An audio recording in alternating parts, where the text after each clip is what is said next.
Hello guys, this is Swati. आज मैं बात करने वाली हूँ एक ऐसी मूवी के बारे में जो बहुत ही ज़्यादा मिसअंडरस्टूड है। कुछ इसे पॉलिटिकल इंक्लिनेशन वाली मूवी कहते हैं, कुछ प्रोपेगेंडा वादी मूवी कहते हैं, लेकिन इस मूवी का जो मैसेज है मेन, उसमें ही इसका सच छुपा हुआ है कि आखिर ये मूवी है क्या। ये मूवी बार बार कोवैक्सिन को ये बताती है कि Covaxin was not about government, it was about India. And so as this movie, it is not about government, it is about India।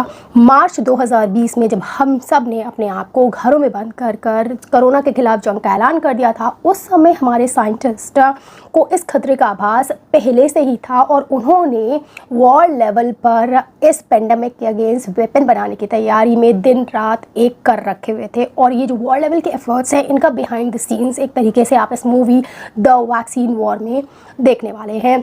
इस मूवी में जो बैकग्राउंड स्कोर है वो फिनोमिनल है। किसी भी वर्ल्ड क्लास मूवी से आप उसे कंपेयर कर सकते हैं। स्पेशली जो कोरोना वायरसेस वाले सीन्स आते हैं जिसमें फॉर्स ब्रीदिंग सुनाई देती है, that will make chill run down your spine.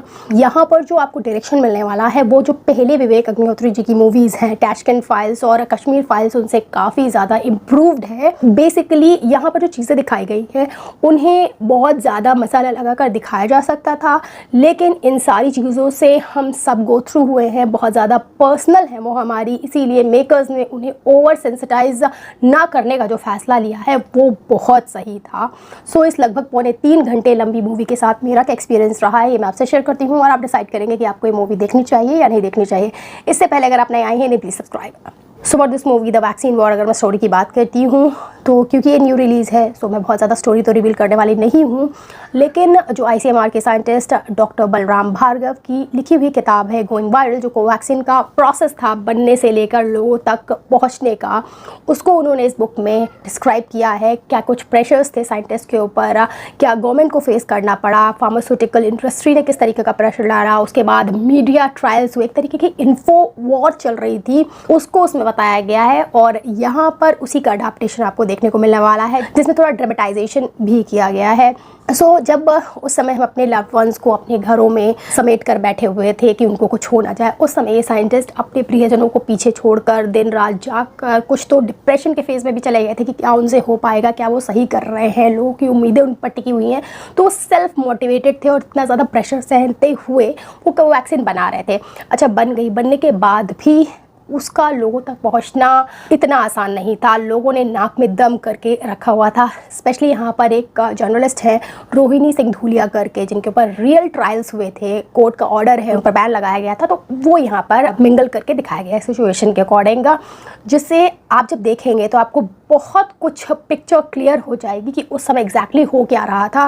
क्योंकि आज जब अपने शांत माइंड से बैठकर वो चीज़ें देखेंगे ना, तब आप समझ पाएंगे कि क्या कुछ चल रहा था। क्योंकि उस समय इन सारी चीज़ों को समझ पाना मुश्किल था, कॉज हमारे ऊपर कोरोना का टेरर बना हुआ था। कुछ पॉजिटिव्स और नेगेटिव्स की बात मैं करने वाली हूँ यहाँ पे। जो पहला पॉजिटिव मुझे इस मूवी का लगा है वो है इसका बैकग्राउंड स्कोर। जैसे मैं पहले भी बता चुकी हूँ, किसी भी वर्ल्ड क्लास मूवी से आप इसे कंपेयर कर सकते हैं। ट्रेलर में ही मैंने नासदीय सूक्त सुना था, उससे मुझे गूज़बम्स हो गए थे, और इसमें जब मैंने वो कोरोना वायरस वाले सीन्स में वो स्पाइन चिलिंग साउंड सुना है ना, वो किसी भी हॉरर मूवी में आपने कहीं और नहीं सुना होगा, और ये उसको एक हॉरर इफेक्ट देता है, एकदम एप्ट है कोरोना के साथ था। Kudos for that. Second positive, यहाँ पर जो डायरेक्शन है वो विवेक अग्निहोत्री जी का पहली कश्मीर फाइल्स और टैशकेंट फाइल्स से काफ़ी इम्प्रूव हुआ है। स्पेशली जो first half of the movie है वो तो ब्रिलियंटली मेड है। हाँ, सेकेंड हाफ में कुछ स्ट्रेचिंग मिलती है जो कहीं कहीं पर मोमेंटम ब्रेक कर देती है, लेकिन फर्स्ट हाफ बहुत ही ज़्यादा बेहतरीन था। और जो ओपनिंग सीन है वो थोड़ा क्लीशे लगता है, स्टिल जो हार्ड हिटिंग रियलिटी है साइंटिस्ट को लेकर वो बहुत अच्छे से पोर्ट्रे कर पाते हैं।